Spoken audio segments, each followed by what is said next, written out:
Graças a paz, irmãos. Bom dia. Espero que todos estejam bem. Nesses meses de fevereiro e março, nós temos trabalhado o Evangelho de Marcos, que é um dos mais curtos, mas mais significativos evangelhos que nós temos na nossa Bíblia. E ele é muito interessante porque nós estamos numa sequência também muito vívida, porque nós vimos nas últimas mensagens, por exemplo, Jesus acalmando uma tempestade. Ali nós tínhamos os discípulos apreensivos, preocupados. Eles estavam com o próprio Deus Filho ali no barco, mas eles estavam receosos com o que poderia acontecer com eles. E hoje nós vamos falar sobre um outro trecho muito significativo. É um trecho longo, mas que nos traz importantes lições, que é quando Jesus exerce autoridade sobre os demônios. Então, eu convido... Oi? Antes de começar, eu esqueci de avisar que as crianças com idades até 11 anos podem sair para as salinhas com os professores. Então, crianças até 11 anos podem sair. É isso. Beleza, então vamos lá. Então, eu convido os irmãos a abrirem a Bíblia comigo lá em Marcos 5. Nós vamos ler entre os versículos 1 e 20. Amém? Bom, diz assim, eu vou ler na nova versão transformadora, que diz assim: Assim chegaram ao outro lado do mar, à região dos Gerazenos. Quando Jesus desembarcou, imediatamente um homem possuído por um espírito impuro saiu do cemitério e veio ao seu encontro. Esse homem morava entre as cavernas usadas como túmulos e ninguém conseguia detê-lo, nem mesmo com correntes. Sempre que era acorrentado e algemado, quebrava as algemas dos pulsos e despedaçava as correntes dos pés. Ninguém era forte o suficiente para dominá-lo. Dia e noite vagava entre os túmulos e pelos montes, gritando e cortando-se com pedras. Quando o homem viu Jesus, ainda a certa distância, correu ao seu encontro e se curvou diante dele. Então soltou um forte grito: Por que vem me importunar, Jesus, Filho do Deus Altíssimo? Em nome de Deus, suplico que não me torture, pois Jesus já havia falado ao espírito: Saia deste homem, espírito impuro. Jesus lhe perguntou: Qual é o seu nome? E ele respondeu: Meu nome é Legião, porque há muitos de nós dentro deste homem. E os espíritos impuros suplicaram repetidamente que ele não os enviasse a algum lugar distante. Havia uma grande manada de porcos pastando no monte ali perto. Mande-nos para aqueles porcos, imploraram os espíritos. Deixe que entremos neles. Jesus lhes deu permissão. Os espíritos impuros saíram do homem e entraram nos porcos. E toda a manada, cerca de 2.000 porcos, se atirou pela encosta íngreme do monte para dentro do mar e se afogou. Os que cuidavam dos porcos fugiram para uma cidade próxima e para seus arredores, espalhando a notícia. O povo correu para ver o que havia acontecido. Chegaram até onde Jesus estava e viram um homem que tinha sido possuído pela legião de demônios. Estava sentado ali, vestido e em perfeito juízo, e todos tiveram medo. Então os que presenciaram os acontecimentos contaram aos outros o que havia ocorrido com o homem possuído por demônios e com os porcos. A multidão começou a suplicar que Jesus fosse embora da região. Quando Jesus entrava no barco, o homem que tinha sido possuído por demônios implorou para ir com ele. Jesus, porém, não permitiu e disse: Volte para sua casa e para sua família, e conte-lhes tudo o que o Senhor fez por você e como ele foi misericordioso. Então o homem partiu e começou a anunciar pela região das 10 cidades quanto Jesus havia feito por ele, e todos se admiravam do que ele dizia. Senhor Deus, Pai querido e Deus bendito, nós te agradecemos, Senhor, por essa oportunidade, por esse momento. Nós pedimos, Senhor, que a Tua palavra, Senhor, entre no nosso coração, frutifique, Senhor, e que nós possamos ter este momento de aprendizado, Senhor, contigo, e que Teu Santo Espírito haja livremente em nosso meio. Essa é a minha oração em nome de Jesus. Amém. Bom, se você tem aí na sua Bíblia, a Bíblia impressa, provavelmente o título que diz aí é A Cura do Endemoniado Gerazeno. Mas algumas traduções também podem trazer Gadareno ou Gerzeno. São palavras quase sinônimas e elas são baseadas ali na região de Gerasa, que é a cidade litorânea que fica ali na Jordânia, atual Jordânia. Nesses 20 versículos, Jesus nos dá uma aula de sensibilidade e sintetiza a razão do seu ministério aqui na terra, da presença dele nas nossas vidas. No final do capítulo anterior, então, a gente tem Jesus com os discípulos no Mar da Galileia, trazendo uma lição para os discípulos sobre o que é fé, sobre o que é crer, sobre o que é confiar. E aqui, Jesus tem um momento muito pessoal com aquele homem, com implicações que vão além dele, são implicações sociais. Na turbulência do dia a dia, nós nos deparamos e gritamos para Deus: Senhor, o que nós vamos fazer? E aí a resposta está lá em Marcos 4. Porque Jesus, naquela conversa com os discípulos, disse: por que estão com medo? Ainda não têm fé?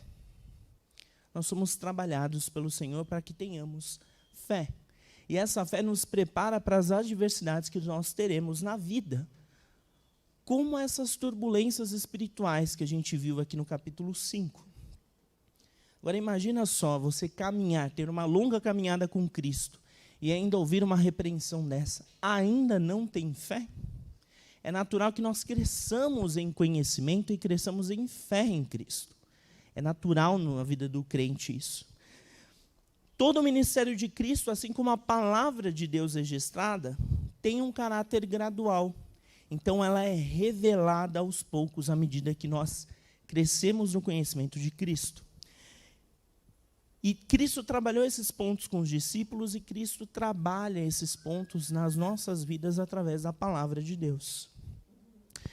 O texto de hoje diz que eles atravessaram o Mar da Galileia e chegaram à região dos Gerazenos. O que era essa região? Bom, Gerasa era uma cidade com pouco mais de 100 mil habitantes. Acredita-se que a maior parte deles era formada por escravos, pelo menos 80% dela, e a economia de Gerasa era basicamente a criação de porcos, a suinocultura. Então, aqui, pelo texto que a gente leu, a gente já imagina o prejuízo que alguém teve naquela época. Imagina uma manada de 2.000 porcos ser lançada ao mar. Foi isso que aconteceu ali no texto bíblico. E aí, Jesus seguiu o seu caminho quando foi abordado por aquele homem. Aquele homem que muito provavelmente era o terror daquela região naquela época, porque todos conheciam aquele homem. E não é à toa que o registro bíblico traz isso. Aquele era um problema para a época. Aquele homem vivia a mais terrível das condições, tomado por aquilo que destruía a sua vida, o afastava das pessoas e de qualquer coisa que lhe trouxesse algum alento. E era um caso tão grave que ele não podia nem ser amarrado, não tinha nada que podia detê-lo. A Bíblia diz que ninguém poderia detê-lo. Imagina a pessoa mais forte do mundo. Essa pessoa, pela sua força humana, era limitada para segurar esse homem. Tamanho era o poder demoníaco que havia sobre a vida dele. Irmãos, há pessoas que precisam ser curadas e alcançadas como esse Gerazeno aqui, nos dias de hoje. Pessoas que, claro, não têm essa força toda, mas estão presas nos seus pecados, vivem em circunstâncias de morte, estão tomadas por grande opressão, vivem desanimadas e acham que o fim da vida é a única resposta que pode trazer algum alento para essa situação terrível que vivem. Ali em Miracatu, que nós tivemos o impacto, nós encontramos pessoas que estão presas a vícios. Eu não sei se a Vana está aí, mas a Vana esteve comigo em um dos atendimentos e nós conversamos com o senhor lá na escola. E nós falamos com ele e ele estava com o que na mão, Vana? Uma latinha de cerveja. Nós investimos ali tempo, eu creio, que o Senhor pode operar uma obra ali naquela vida, mas tranquilamente uns 30 minutos, né, Vana? Nós falamos ali com aquele homem uns 30 minutos, ele tinha levado o filhinho dele para as atividades na escola, e aquele homem já aparentava ter bebido antes, ele estava com uma lata de cerveja na mão. Nós falamos para ele a história da pulseirinha, porque ele parecia razoavelmente sóbrio, e nós achamos que ali havia a oportunidade perfeita, porque ele tinha sido um dos poucos pais que tinham levado as crianças ali, a criança ali. E aquele homem foi ouvindo a palavra, foi ouvindo a palavra. E quando eu, já no meu coração, falei, meu Deus, acho que vai frutificar. Ele me solta no final. Olha, desculpa, eu sei que é errado, mas eu vou continuar tomando essa cerveja. Eu fiquei um pouco desanimado, mas eu falei, Senhor, a palavra foi passada para esse homem. Ele entende agora o que é o grande amor de Cristo demonstrado por ele. E nós oramos por ele ali. Nós oramos por ele. E nós falamos sobre esse grande amor que constrange. Que nos constrange. Você já deve ter sido constrangido pelo amor de Cristo. É por isso que você está aqui hoje. Nós devemos orar e pregar a palavra para que outras pessoas se constranjam com esse amor. E ele sabe que aquilo é errado. As pessoas sabem dos seus erros. Não é à toa que ele falou, desculpem, mas eu vou continuar tomando minha cervejinha. As pessoas sabem que elas estão erradas. Elas sabem que elas estão mentindo no trabalho, elas sabem que elas estão sendo violentas por aí, elas sabem o que elas estão fazendo de errado. Elas precisam ouvir que elas estão fazendo as coisas erradas. Elas precisam saber o que elas estão fazendo de errado. A questão é que, na maioria das vezes, a vergonha e o arrependimento das pessoas nunca superam o prazer momentâneo de fazer algo. E as pessoas sempre optam pelo mais fácil, pelo prazer imediato. Eu vou continuar tomando minha cerveja, aquele homem falou. E ele continuou. Só que tem uma coisa tão plena, capaz de saciar qualquer vontade de cerveja, qualquer vontade de mentir, de fornicar, qualquer coisa que vai além. E essa coisa que nos sacia, essa coisa suprema é Cristo. E a gente precisa anunciar Ele. O mal reconhece o que é verdade e o que é mentira. A gente viu aqui no texto bíblico que os próprios demônios reconheceram as duas personalidades de Cristo, as duas pessoas de Cristo. Ele é homem, porque chamou Jesus pelo seu nome terreno, e ele reconheceu que Cristo é o Filho do Deus Altíssimo. Olha só, os próprios demônios reconhecem isso. E aí, aquele homem se curvou diante de Cristo. Cristo é a única solução para qualquer pessoa, mas ainda assim muitos o rejeitam. É interessante a gente fazer o exercício de pensar o porquê das pessoas rejeitarem a Cristo. Porque algumas pessoas preferem uma vida miserável, manchada pela desgraça, pelo pecado, pela morte, em vez de uma vida nova em Cristo. Porque elas preferem ficar na lama, no esgoto, uma vida destruída na sarjeta, do que algo novo sendo escrito para elas. Porque o Cristo que liberta é o mesmo Cristo que nos comissiona. Nós somos livres, sim, em Cristo, mas essa liberdade é tão plena e perfeita que, em amor, Deus não nos permite fazer a nossa própria vontade. Nós fazemos o que é melhor porque Ele nos direciona segundo a sua vontade. E Deus conhece o nosso coração e sabe do que nós seríamos capazes de fazer ou de não fazer se nós pudéssemos escolher. Eu não vou perguntar, não vou falar para ninguém levantar a mão, mas quem, se pudesse, não estaria aqui pela manhã? O nosso coração humano, muitas vezes, nos direciona a um outro caminho. Mas é pelo Espírito que nós somos levados à vontade de Deus.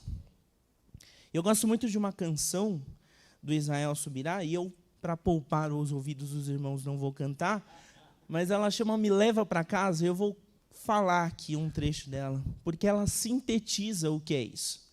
Como pode me amar Deus, conhecendo o meu pecado, sabendo o que eu faço de errado, como pode me amar assim? Como pode me amar Deus, sabendo que eu sou falho e o meu coração já não bate mais como já bateu? Como pode me amar Deus, sabendo que eu fugiria se a porta estivesse aberta? Como pode em mim confiar? E esse amor é supremo, esse amor é incondicional. E é lindo saber que Deus não se decepciona conosco. Nós nos decepcionamos com as pessoas com as quais nós amamos. Mas esse amor que é supremo, grandioso, ele nos acalenta, mas ele também deve nos servir como um incômodo à reflexão sobre a nossa condição. A gente não tem que se modelar ao que o mundo prega. A gente tem que ser agente da verdade. A gente precisa levar a verdade a um mundo que está dominado pela mentira. E aí, Paulo diz lá em Gálatas 5:1. Ele começa dando pancada na igreja de Gálatas, mas depois ele vai lá e traz uma mensagem que é a maior verdade que a gente pode viver. É para a liberdade que o Senhor nos fez livres. Que Deus é esse que faz com que os espíritos malignos peçam a Ele por misericórdia. É o Deus supremo e soberano ao qual nós servimos e adoramos. A gente tem real dimensão disso, do poder de Deus sobre todo o principado e potestade, sobre tudo. O seu maior inimigo, ou a pessoa que mais atenta contra a sua vida, está debaixo da autoridade de Deus. Essa pessoa nada pode contra você, se você está firmado em Cristo. Mas tem muito crente por aí com medo das circunstâncias. Ele é o dono do nosso coração, ele que entende os medos e as ansiedades pelas quais nós passamos.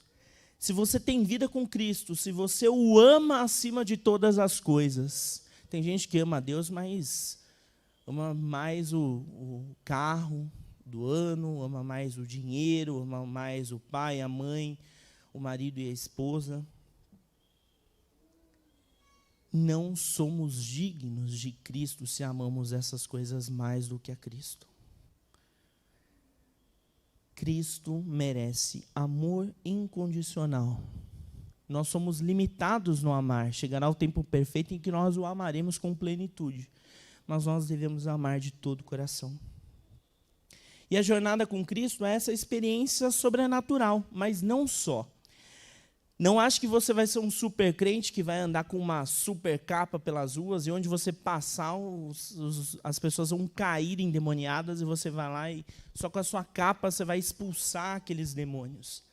A questão é que nós devemos buscar, claro, o espiritual, mas sabendo da implicação do cristão nessa esfera terrestre. Deus quer nos ensinar neste tempo onde nós estamos.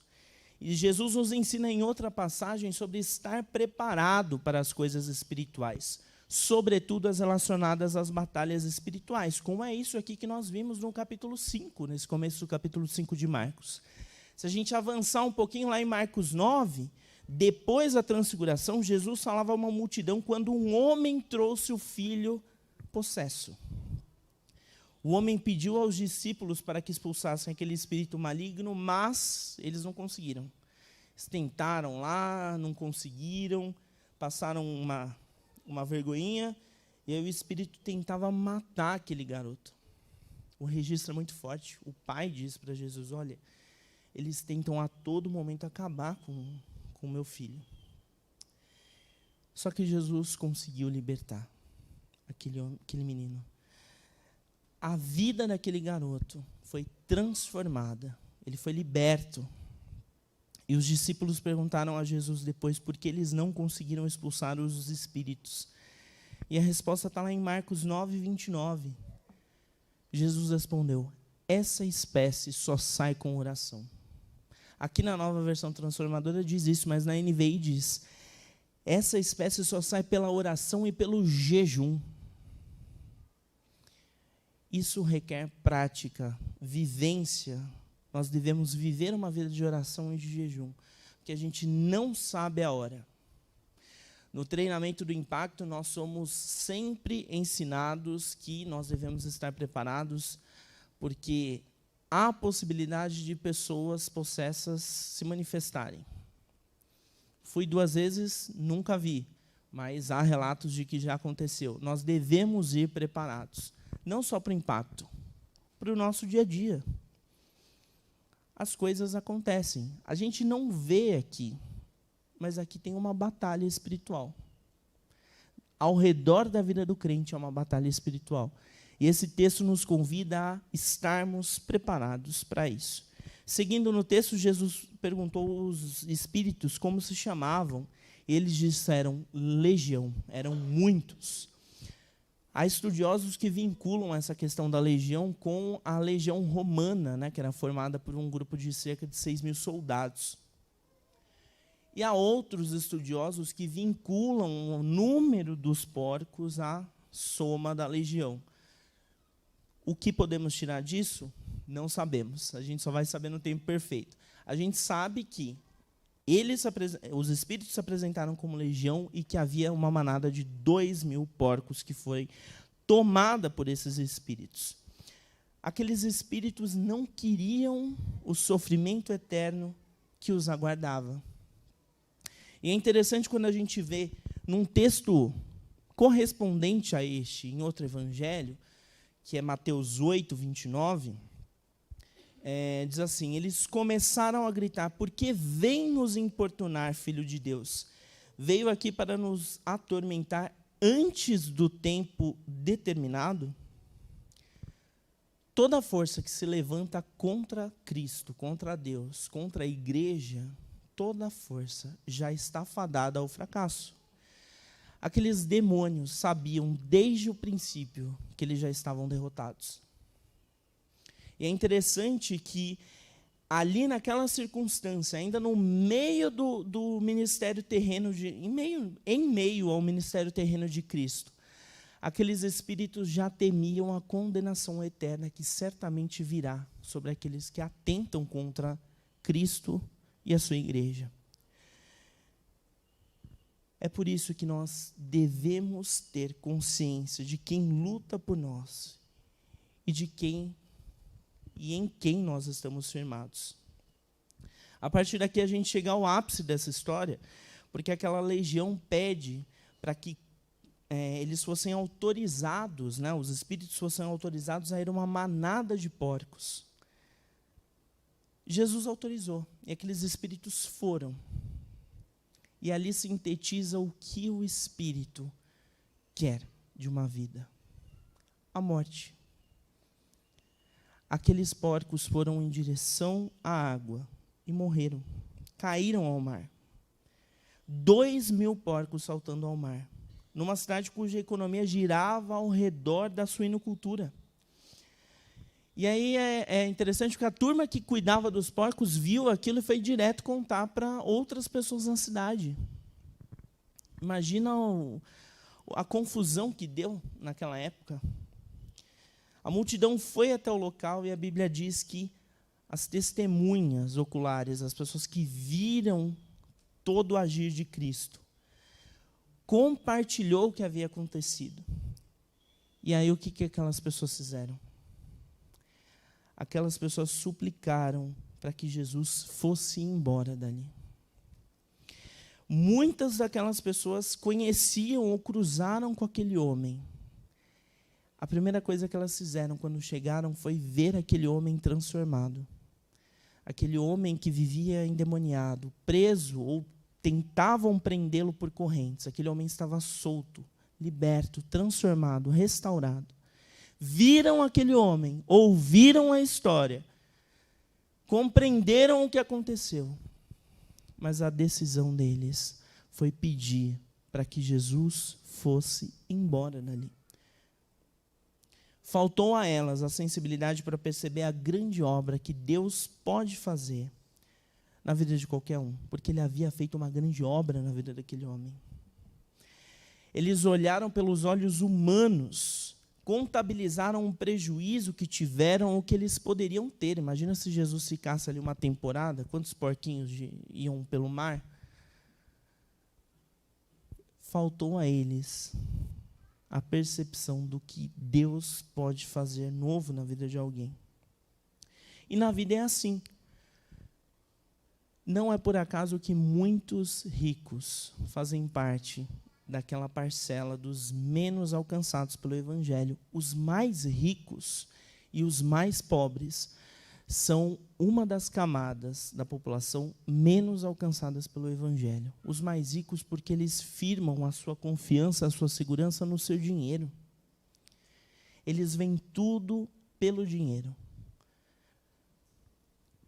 E acabam deixando o seu coração render um altar ao Deus dinheiro.